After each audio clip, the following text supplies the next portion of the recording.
What do you see on the future, both in terms of the business itself and for you personally? What I have found historically when it comes to our core business, which is printing paper, right? Right.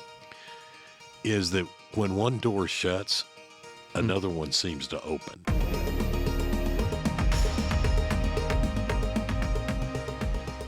Hey everyone, my name is Sean Sidders. I'm the CEO and founder of Mallard Agency, and welcome to the first episode of Founders in Flight. I'm so excited for you to meet Don Clampitt today. Not only is he a staple in the Dallas business community, but honestly, he's just a really great guy. I think you're going to learn a few things from our conversation today. The first thing is how to delight your customers. Also, how do you actually create a business that carries on a meaningful legacy?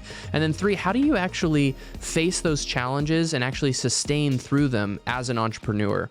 Stay tuned and enjoy the episode. Well, Don, thank you so much for taking the time to be on our podcast. It means a lot to me, and obviously respect you so much. Would love for you to just introduce yourself, tell us a little bit about Clampitt Paper, and you've been around for, is it 84, 85 years? Almost 84 years. Wow, so impressive. Tell us the story of, I guess, your story and also your family's story, because I'm guessing you haven't been in business yourself for 84 years. I moisturize. Yeah, Sean. I love it. No. So I guess the story kind of begins with my mother and father. My dad worked for a couple of different paper companies around Dallas. And finally, a couple of his customers said, "Max, we think you could do this better on your own." And so they said, if you start your own company, we'll find a way to buy paper from you. So he borrowed $50,000 from a local investor here, because there weren't private equity back in 1941, right, and $50,000 from Republic National Bank. And I still actually have the check, as they paid back the loan, my mother would write into this ledger. So cool. That's so on brand for you. Totally. Yeah. Right? So, as they went along, the silent partner, who he got some of the first 50,000 from, there was a 10-year buy-sell agreement. So the company had been in 10 years. They had opened up in Houston, and they'd opened up, I believe, in Fort Worth. And my mother got a call from a friend who had been reading the Wall Street Journal. And my mom's name was Marinelle, and the lady said, "Marinelle, I'm reading this paper, and there's an ad in here for a business for sale that sounds like a whole lot like Clampitt Paper."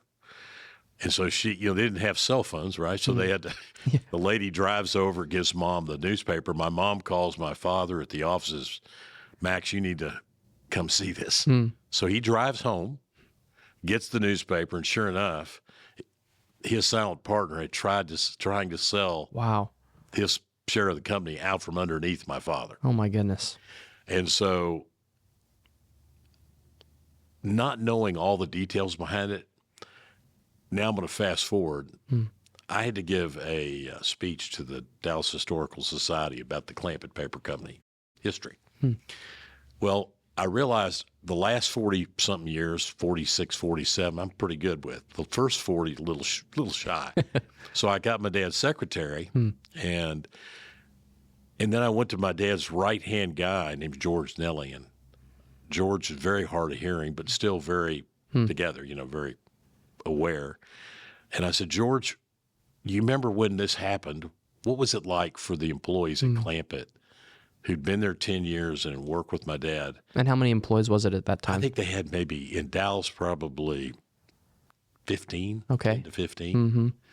And he says, "Your dad called us in the lunchroom and he said, 'Look, I'm in a lawsuit with the partner.' And he goes, 'I'm prepared to take the company into bankruptcy and start over in Fort Worth under another name.'" Wow. And I kind of like sharing that story because I think it kind of speaks to the resilience that the company has had over the years through different scenarios. Yeah, I mean, and business is really a seasonal, venture. You go through these seasons of extreme success and growth, and then seasons of real challenge and decline, even in instances. And, if you've been in business for almost 84 years, you've been through multiple different seasons. If you think about it, that was before the end of World War II. Right. So. Wow, that is so incredible. I mean, you're Clampitt is such a staple in the Dallas-Fort Worth community. And I guess, how did you really pick up on that resilience from your mother and your father, and then kind of almost carry that legacy forward? And if I'm not mistaken, you have multiple family members in the business still that are your kids. And so how are you passing that along to them? It seems like there just has to be kind of this common family thread of resilience in order to have a business that's actually sustained for that long. Well, so boy, that's a multi-part question you just asked, Sean. Well, we have a while. So, I think, so when I came into the business, I kind of always knew I was going to be in the business. So I got to work with my father for 22 years. So he was kind of my hero. Okay. Yeah. And, obviously I spent a whole lot more time with my father than I did my mom. My mom, when I was in college, had a stroke, and I was going to go to work in Denver for another company. But then the family said, we think you ought to come back. So I came back, and my brother was in the business as well. So, and my sister is also tied to the paper business, but in a separate business. So, came back, got to work with him a lot of years. And the way I viewed it, when he, being part of that company was a gift to me, almost. And so now you have this gift, you want to pass it forward. And I think having my kids come in the business, I'd like them to have the same opportunity that I was given. And but it all starts with, do you enjoy and love what you do and find satisfaction? If you don't, then don't do it, for heaven's sakes. But so the good news is, my daughter, who's now VP of marketing, and my son, who's having a lot of success in Denver, are both in the business. My oldest one now is a pastor, so I figure he's going to save us all. And but it's very fortunate. So that's kind of where the the ownership lies today. Man, so cool to, I noticed immediately as soon as I met you all that you had a really special relationship with your kids. I mean, even just watching you interact with Meredith and really just just stepping foot into your business for 5 minutes, it's pretty apparent that this is a family business, a substantial family business at that, but one in which the word legacy really comes to mind. I mean, if you walk around your office, I see, pictures that of, the same space but 50 years ago, or, the city of Dallas as seen through the 1985 lens. And it's just full of history and legacy. But I know that, that journey hasn't necessarily been perfect all the way through. Okay. I mean, you've gone through things like COVID, and I'm sure just numbers of other challenges, even in the last decade. I'm curious, what's something that has been a real challenge for you? What's maybe one of those low points where you're like, wow, this is going to take that extra level of resilience for you personally in the business? Well, when I go back and look at so I've been there now 45 years, right? So when I look at my career there, and I remember I was a young sales guy, and we had these two real hot shot, we'll call them sales managers. They were co-sales managers, and loved them. They were great guys, good role models, good leaders, good paper guys. And one day I pulled up to the office, and our sales manager left to go to work for a competitor. I was shocked. I'm like, why would he do that? You know what I mean? Yeah. And I remember going in and talking to my dad and I said, hey, are we going to be okay? Yeah. And my father smiled and he goes, absolutely. He's really not going to be terribly qualified to run a paper division. He's a great paper salesman, but we'll be fine. Don't you worry. We'll just keep doing what we do. And that's kind of been the story. Is kind of keep on doing what you're doing, working and leaning into stuff. And, if you look at that and play it forward in some different scenarios, we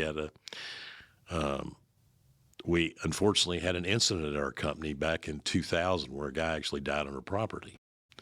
And we used to have these big events, graphic art shows, we called them. Right. And so that was in October.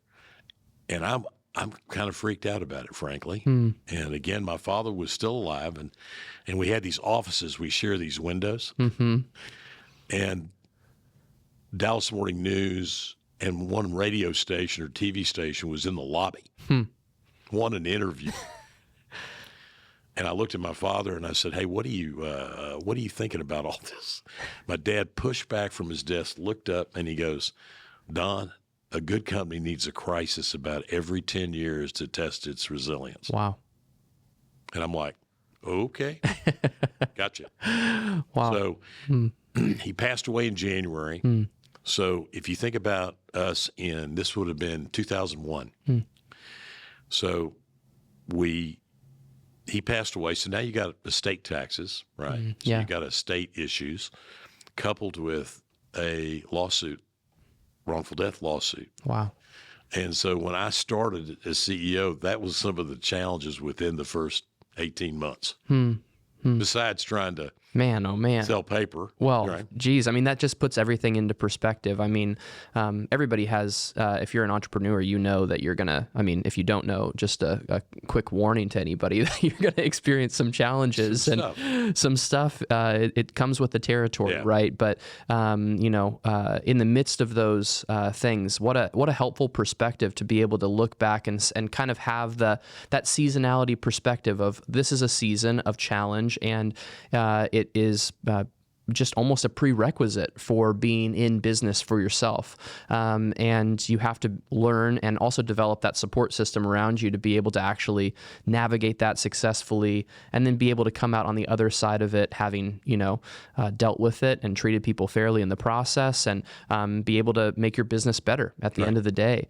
I'm curious if there's, for you, why do you like working for yourself? Some people, whenever I'm talking to them, they ask me a question like that. They're like, that just seems kind of crazy. Like, isn't that stressful? Like, isn't that, I'm like, yeah, but I really wouldn't have it any other way. I'm curious for you, why do you choose that, that crazy path that other people might see as a little bit extreme? Well, my son, my oldest one, when I was in Albuquerque 2 weeks ago,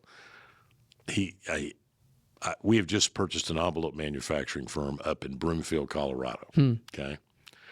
And so that essentially gives us 23 different locations where we have bricks and mortar. And my son looked at me and he goes, "How are you coping with the stress of all this?" And for some reason, I looked at him and said, "I don't find it that stressful." I say, it's really kind of where you set those expectations. I know there's going to be bumps in the road buying a company, right? And whether I bought the company or didn't, there's always going to be challenges, personnel, whatever. And you just got to be willing to kind of, deal with it. And here's a lesson. Yeah. If you have a problem, deal with it now. Don't wait. Don't wait. Yeah. Because those problems get bigger and they get infected. Isn't that so true? Yeah, it's so true. So, but it's interesting. I mean, I look at what's going on in Colorado as just a real opportunity for us to kind of create some more street cred for us in the Rocky Mountain region, and bring a little of the Clampitt love to. Not that Colorado needs any more love, but you know what I mean. And because I think we do things just a little differently than some of our competitors. Oh, you definitely do. That's for certain. Anytime that we're doing a print project for a client or anything, I always make sure I say, make sure it's Clampitt paper. and I thank you for that. I'm sure you do, yeah.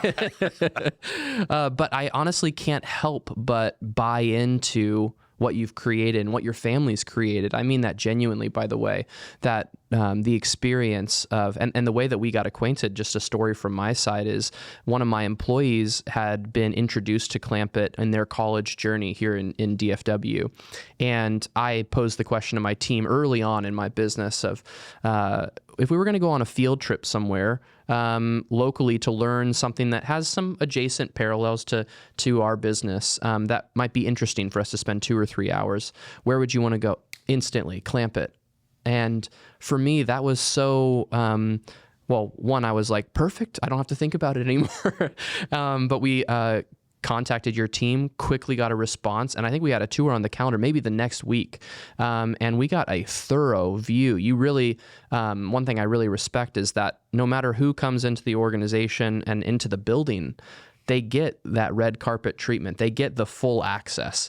And I really felt that. And actually, now that I'm saying this, I remember that day whenever we came and visited, I came back to my office after we had done that tour at Clampitt, and you had sent me a LinkedIn message. I hadn't seen you there. I was just with Meredith the whole time, and my team was just with Meredith the whole time, but you had sent me a LinkedIn message and had thanked me for coming. And I found that to be, I mean, one, how do you have the time to do that? Two, so reflective of how you treat your customers. And I guess that's a question for you is, how do you sustain that level of customer interaction and attention in a business that's as large as yours? I'm really curious on how do you find the time to do something like that? That's the most important thing that I should be doing. In all honesty, I mean, we have no business without customers. I think part of it just goes to the fact that that's my enjoyment of the job. Yeah. And, I enjoy, when people are kind of surprised that I would call, you'd be shocked how many people I picked up the phone who left a note through the website and I called them. They're like, wow, seriously? Are you who you say you are? Imposter. So, but the point of the matter is, I think it's the little things that you do, and I think that make oftentimes the biggest difference. So good. Have you ever heard of the book Unreasonable Hospitality before? No, but I like the sound of it. Okay, great. I'm going to give you a copy before you leave today. It's a really, it's right in this lane, and talks about how those little moments for your customers and also your vendors and your community and your employees, kind of the full scope of the impact of your business is really defined by the smaller moments, the in-between moments where everybody gives a gift whenever somebody signs a contract, or whenever you get a big order, or whenever you've been working with somebody for 10 years or something like that. But what about those average Tuesday afternoons? And what about those average interactions at the grocery store? And how do you follow up those interactions in ways that create these like meaningful experiences for people? And the example that he gives, his name is Will Guidera, and he ran the #1 restaurant in the world in New York City called 11 Madison Park. And he stumbled upon some tourists who were in his restaurant, and they were eating the best food in the world, or at least having the best dining experience. And as he passed their table, he overheard them talking about how they got to experience all the culinary wonders of New York City, except for a New York City hot dog on a street cart. And so he himself went outside to a street cart, got a hot dog, cut it into 4 pieces, and then delivered it to their table. And that to me is, one, just such a great story, but such a great representation of what you're talking about, which is having these like really deep levels of impact in people. So anyways, I'll give you a copy. But I'm curious, just from your perspective, you talk about like doing the thing that you really love to do and finding kind of your lane in the business, which you make it sound so easy, but but I know from my own personal experience that that's challenging to do, especially early on in your business, of being able to almost, one, have the self-awareness to know what you're best at, and also to have the self-awareness of what you actually find to be the most fulfilling part of the business for you. How did you discover that for yourself? And talk to me about that journey.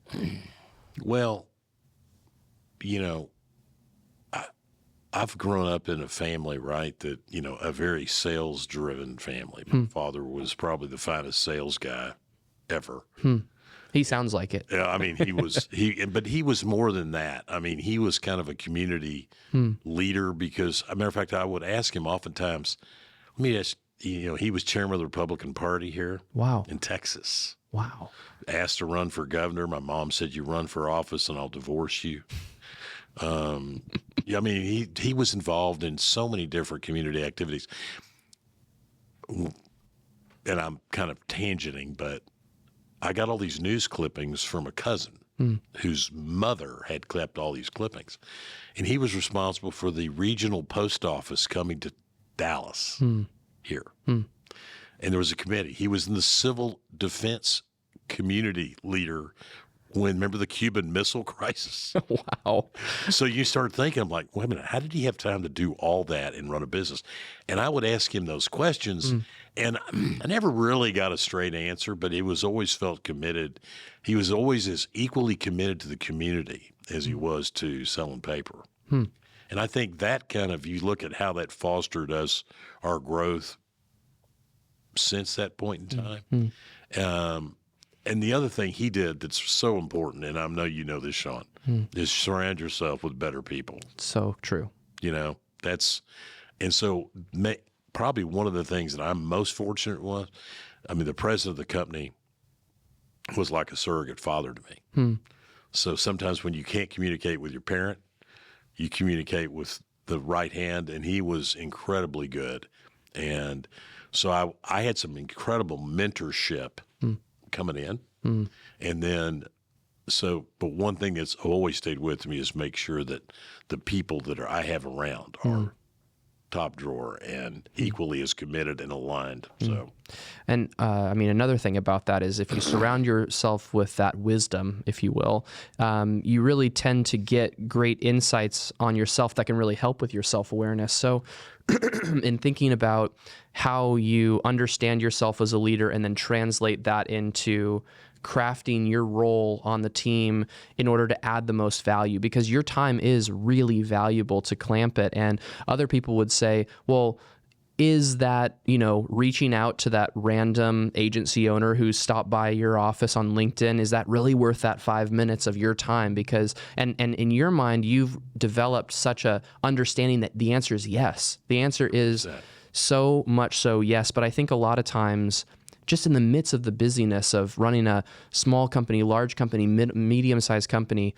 regardless, it can really be difficult for an entrepreneur to actually understand that value and give themselves the permission to actually just live in that simplicity and understand that that's the value that they carry for their organization. It's taken me a while to be truthful. That's one insight that I'm learning from our conversation. I'm curious if you were to speak to, you can talk to me if you want, because I'm pretty early on in my entrepreneurial journey. But for somebody who is starting a business and they've achieved some level of viability and they're getting to that next level of complexity is probably a good word. What's something you would recommend to them? What's some other lessons? You've already given me so many, but what are some other lessons that you've learned along the way that you think might be helpful? So one thing, or not one thing, it's a series of things, but, and you do this, ironically, I believe. There's a word that I like to use, and I don't know if I've used it in anything we've done before, but it's called delight. And if you think about the word delight, it's not used just all the time. That's part of the reason I liked it. And because when is the last time you were actually delighted about anything? Interesting. You go to a restaurant, you had great service. Well, it delighted you, right? Yeah. But you remember the bad, sure. No doubt. So my point is, I created an acronym around the word delight. And the delight acronym, the D, which I think every entrepreneur or any business owner needs to be top on the list. I mean, just wake up in the morning, you're determined to delight someone. Someone, anyone. Just who are you going to delight today, right? E is, are you doing it with authenticity and enthusiasm, right? L, what have you learned from yesterday that you didn't, you want to put into practice today? I is, are you inspirational at all? And how do we do that and intentional? G would be giving. You read the book, The Go Giver? I have. Incredibly good book. Yeah. Right? H is honoring, taking that moment to honor the people that have gone before you to blaze the trail that were there. Okay. T is tomorrow. Because when today goes to shit, you've got tomorrow. Right? Oh, that's so good. So that's my DELIGHT acronym. But if you look at that as kind of a mantra a little bit, you'd be surprised at what can happen. That's so good. I feel like the word delight, you're right, it's not used very often, but it feels, it feels, first of all, so Clampitt for you to use that word, which, I think speaks to what your parents and what you and what your kids are creating and your whole staff, which it really does carry through all the way through. It encourages people like me, and I'm sure many others, to kind of keep things in perspective. That's the number one thing that's kind of coming to mind. That is, one of the biggest challenges I have. I mean, obviously, there are going to be things that happen in any given day that are really going to set you south, right? Yeah.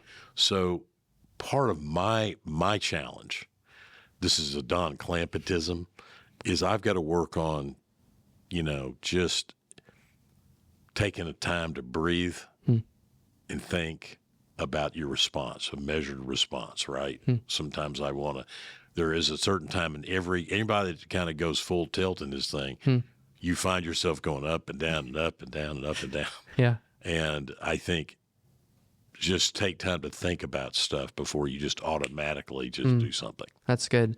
I have a professional coach that I reached out to early on in the business. It was one of the things where I was like, is this stupid? I'm not sure if this is stupid or not, but I'm going to do it anyways, because it was one of the ways that I supported myself, which really helped me fuel the growth of our organization. Is I realized that I had to have some place to be growing in my own way. And one of the things that her and I established heading into this year was the word steadiness. And for me, I think a lot of entrepreneurs are fast and they have a lot of ideas and they are inspired and usually pretty passionate people. Yeah. They're not the type that would passively sit at a desk for a long time and just love doing the same thing over and over again. Not at all. I've never met anybody like that, but I'm sure there's anomalies out there. But the point is that the vulnerability of that type of personality is that you come up with a great idea and then get it started right away and ask others to buy into that vision, and you don't even really leave any room for consideration. That applies to giving feedback to a team member. That applies to releasing a new product, looking into acquisitions. I have ideas like that every hour. So for me, it's like this. I actually made a rule for myself. I said, in order for me to achieve steadiness, I have to be able to surround myself with people who have discernment. And discernment is something that I really, honestly, don't have very much of. I don't know if it's a good idea or a bad idea. I just know it's an idea that I want to get started right now, as of like 5 minutes ago. I think surrounding yourself, going back to this kind of surrounding yourself with wisdom, I would also add discernment to that list. People who are able to identify, is that a good idea or is that maybe not a great idea? And and go actively pursue their perspective before you actually implement something. Correct. I think that's something that I didn't do. Discernment is a great word. It is. I think that it's also so freeing and challenging in moments. Yeah, right. Whenever you employ that strategy, because it's honestly frustrating to me. One of the members of my team has discernment as one of what I would consider to be one of her core competencies, and I constantly go to her with, "This is an idea. What do you think? And I think she kills about 80% of my ideas, which is pretty frustrating because I love my ideas. Don't worry, she's not here. But really for me, that was a really big pivot that allowed for me to really live out the word steadiness in my business. And I think it relates directly to our conversation. One last question for you, or last topic is, I want to know what does the future of an 84-year-old business look like from your perspective? The paper business could be seen as an antiquated industry who, doesn't necessarily have as much use cases. I don't personally believe that, and I know you don't too, because there's a tangible impact of your product. Right. I've felt it. I've experienced it. You just take 2 minutes to walk in Clampitt and you know that that's real, and also 2 minutes to interact with a real human in any marketing capacity and you know that that's true. But I'm curious, what do you see on the future, both in terms of the business itself and for you personally? Well, it's going to be tough to pull me out of that business personally scenario. So let's just, I get that. We'll stick within the business. We have now with the 23 different locations with upside in so many markets. We're Clampitt in Dallas and Houston, Fort Worth and San Antonio and Austin. We've been a staple there for a long time. We still have room for growth. But what I have found historically when it comes to our core business, which is printing paper, right? Is that when one door shuts, another one seems to open in that area. People will tell, oh, we don't print what we used to. Okay, what are you doing? Well, so they go away from print, some of these people, and all of a sudden they realize somebody in the office says, hey, you know what? We need to print something to take out to a trade show or to do this or to do that. And all of a sudden print has a tendency to resurge. It's cyclical, okay?